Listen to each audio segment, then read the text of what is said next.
c'est lui en fait. Je l'ai vu dans un centre commercial piquer de l'argent, mais je vous assure, c'est lui, c'est lui, c'est lui, ne le dites à personne. Alors voilà, ici il y a une caméra dans la rue, j'en suis pas trop loin. Il y en a une autre aussi, donc ce serait peut-être bien que vous essayiez de la trouver, ce serait pas mal. Il y en a une autre, pas vraiment dans la rue, mais au carrefour. Regardez un petit peu. Comme vous voyez, on est en train de se balader, on est en train de faire la visite.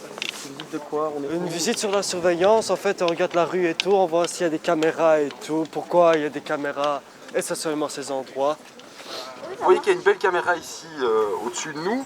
On est finalement dans un endroit assez sympathique, il y a beaucoup de gens qui passent. Oui, voilà, les gens qui habitent en face ou qui n'ont pas nécessairement envie d'être en surveillance. Vous avez des choses à vous reprocher quand vous prenez votre douche? Quel type de caméra? Pas des caméras de surveillance, bien évidemment, des caméras. Toutes les mêmes là. Ils sont pas toutes les mêmes, ça varie selon leur taille. Je sais pas, là tantôt il y avait des petites à côté du magasin. Et là maintenant nous avons vu un peu à côté du balcon une sorte de grosse caméra comme ça. Ça te fait quoi toi? Moi, D'être filmé par exemple? Je sais pas ce qu'ils cherchent avec ça, moi. C'est à sécuriser les gens ou les sécuriser, j'en sais rien du tout, moi, s'ils les sécurisent ou les insécurisent. Moi, je trouve qu'on est espionné, quoi. C'est tout, quoi. Bah, Etach, ça va? ça va Myriam, Ça va très bien. Moyen, moyen. Là, je viens de voir quelque chose qui m'a... Tu t'as choqué? Ouais, tu vas expliquer, tu vas expliquer. Allô, la salle de contrôle. Est-ce que vous pouvez encore la suivre facilement? Vous voulez dire en transmission télévisée? Oui. Oui, nous la voyons. Donc, nous sommes à la semaine des droits de l'homme, où le sujet est la surveillance. Et nous, on s'est plutôt intéressé sur la question de la surveillance vis-à-vis des jeunes. Donc, le regard des jeunes sur la surveillance, en tout cas, et qu'est-ce qu'ils en pensent, et qu'est-ce qu'ils ont appris, en tout cas, sur la surveillance. Il y a des inconvénients, il y a des avantages. En haut, nous avons vu une exposition sur des petits sujets, enfin sur la surveillance. C'était des maisons de jeunes de Saint-Gilles qui avaient fait des projets sur la surveillance. Ils avaient pris des photos de caméras un peu partout dans le quartier. Il y en a une au-dessus, tout au-dessus, presque je dirais 1,50 m en dessous du toit. Vous voyez, elle est ronde, elle donne vers le bas. C'est une caméra privée. On vit quand même dans un monde dangereux. Donc j'aimerais bien vous entendre par rapport à ça. Je suis persuadé que vous n'aurez rien à dire. Bonjour, là tantôt on parlait de la surveillance et maintenant comme tu vois on est en train de te surveiller en caméra. Qu'est-ce que tu penses maintenant? Franchement, vu de ce point de vue, ça me dérange pas, parce que je sais que c'est pour mon opinion. Mais dans le sens où on était en train d'en discuter sur la vie privée des gens, là ça me choque un peu, parce que je me dis, si tu fais ça, on te surveille, donc tu n'es plus libre. Tu es surveillé dans tes faits et gestes, et je pense que pour moi ça me plaît pas. Je vois pas en quoi une caméra pourrait protéger. Bon, ça c'est mon idée. Peut-être on peut attraper les personnes qui ont commis quelque chose par après, mais je trouve plus intéressant l'idée de faire en sorte que le crime ou le délit ne se passe pas et mettre les moyens, l'argent, le nécessaire. Donc de la prévention. Oui, voilà, dans la prévention, trouver des techniques, vu que les caméras, de toute façon, les gens peuvent le faire ou le feront sans mettre plus loin. Je sais qu'il ne fallait pas faire la drogue devant les caméras. Qui vole une pomme vole un palmier. Qui vole une épicier. Se tape l'épicier. Se tape l'épicier. Ouais. Le problème, par exemple, nous, on va sortir dehors pour prendre les tomates et tout, on va nous filmer là-bas même, ils vont croire peut-être qu'on est en train de voler ou quoi. C'est un truc de dingue. La caméra ne voit toujours pas ce qu'elle devrait voir. Ouais. Ça, je suis d'accord. Par exemple, tu fais juste ça, tu lèves juste ta main ou quelque chose, ils vont croire autre chose.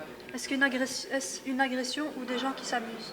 Regarde, par exemple, quand on va courir dans la rue, quand on va jouer. Après, le Les type, petits vont jouer, par exemple. il a un petit pistolet comme Ouais, ça. mais Ouais, il a rien du tout. il a rien du tout en Ça fait. fait de s'amuser en Voilà. vérité. Qui regarde et qui contrôle et alors pour combien de temps? Parce qu'on nous dit que ce sont toujours des policiers, je sais pas, c'est pas garanti.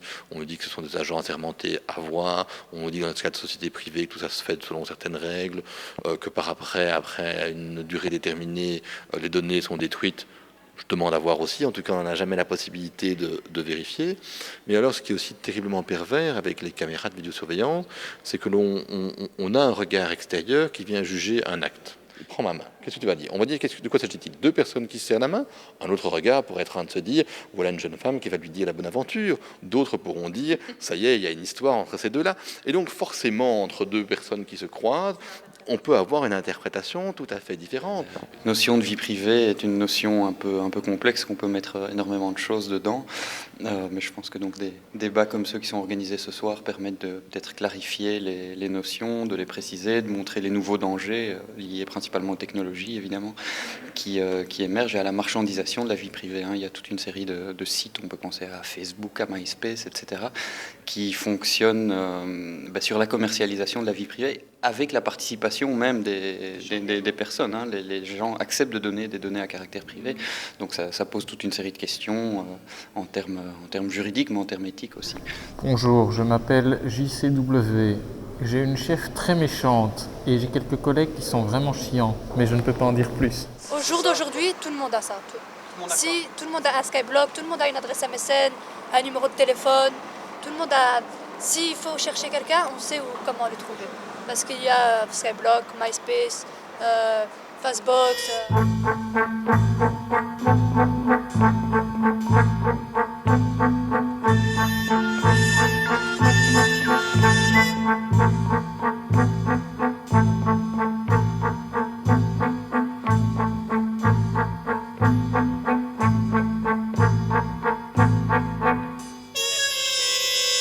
Je prends ma carte d'identité parce qu'il y a la puce.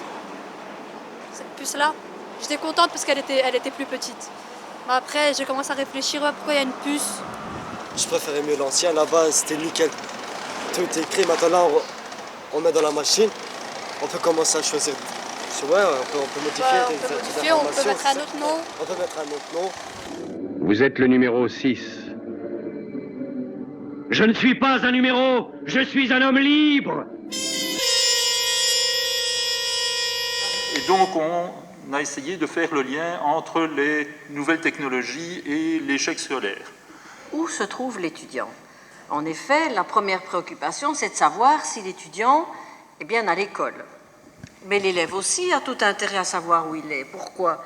Si l'on vous accuse à tort d'avoir participé à une bagarre ou à un vol, on peut immédiatement prouver où vous étiez. Eh bien, l'ensemble de la classe sera en permanence surveillé pour éviter les dissipations, les chahuts et toutes les manifestations qui empêchent le bon déroulement des cours, car qui dit dérapage dit décrochage. Et en cas de conduite bizarre, anormale, le logiciel transmettra immédiatement les images à la police qui décidera d'intervenir ou non au sein de l'école.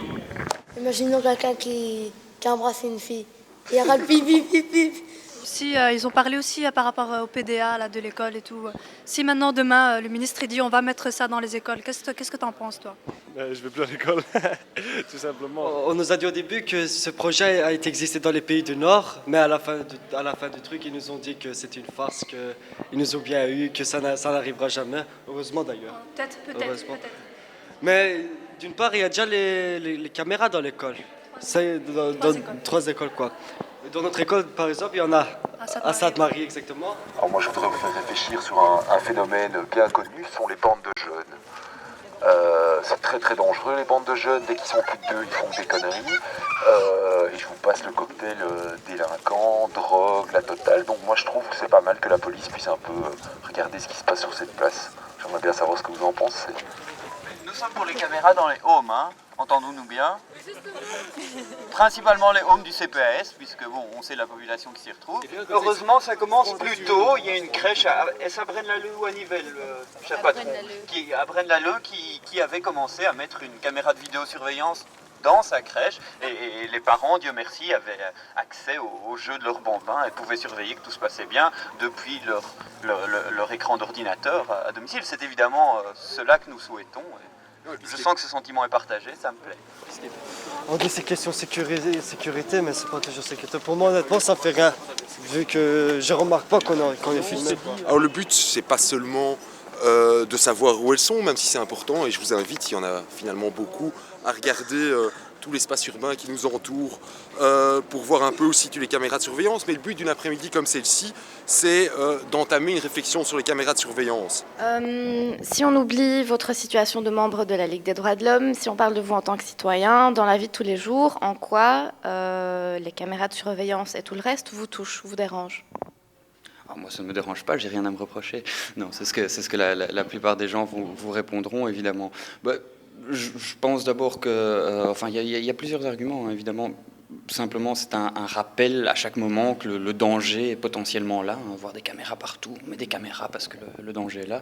Je ne pense pas que ce soit une bonne façon d'appréhender la vie collective, d'autant plus que dans la plupart des cas, ces caméras ne servent à rien. Quand on écoute l'avis de l'État et qu'on leur dit « tiens, pourquoi est-ce que vous faites tout ça ?» ils nous disent « c'est pour vous protéger ». Un bête exemple dont j'ai parlé tout à l'heure, de Joey, par exemple le meurtre de Joey. On a regardé les caméras, on a pu, grâce à ça, attraper les tueurs, ainsi de suite. Donc ça, c'est leur explication. Qu'est-ce que vous pensez de ça ? Ce qui s'est passé avec ce gamin à la gare centrale est évidemment dramatique. Mais néanmoins, heureusement, on ne tue pas un gosse pour son MP3 tous les jours. Et donc, quand on légifère, quand on décide d'un système général, il faut le faire à partir de la situation générale. Ce n'est pas ce qui est une exception qui doit déterminer ce qui devient la norme. Et donc là, je pense que c'est quelque chose qu'il faut garder en tête. Il ne faut pas partir des faits de délinquance les plus exceptionnels pour légiférer de manière uniforme pour tout ce qui est la délinquance jeux vidéo. Voilà, donc je vais montrer le contenu de mes poches. Alors, nous avons un mini-disque avec lequel j'enregistre les confidences intimes de mes amis que je fais ensuite chanter. Les clés des différentes caches où je séquestre les enfants que je viole. Des extasies que je vends aux mineurs à la sortie des écoles. Et enfin, un briquet légèrement abîmé que j'ai utilisé tout l'été en Grèce pour mettre le feu aux forêts. Voilà. Mais je me dis que c'est pas parce qu'on n'a rien à se reprocher qu'on n'a pas des choses à cacher. Et donc moi qui suis un citoyen, comme bon nombre de citoyens, n'ayant pas ou peu à se reprocher, pourquoi il y a une surveillance comme ça accrue, sans arrêt, 24 heures sur 24. Je ne veux pas me faire ficher, estampiller, enregistrer, ni me faire classer, puis déclasser ou numéroter. Promenons-nous dans les bois tant que le loup n'y est pas. Si le loup y était, il nous mangerait. Mais comme il n'y est pas, il nous mangera pas. Loup, où es-tu? Entends-tu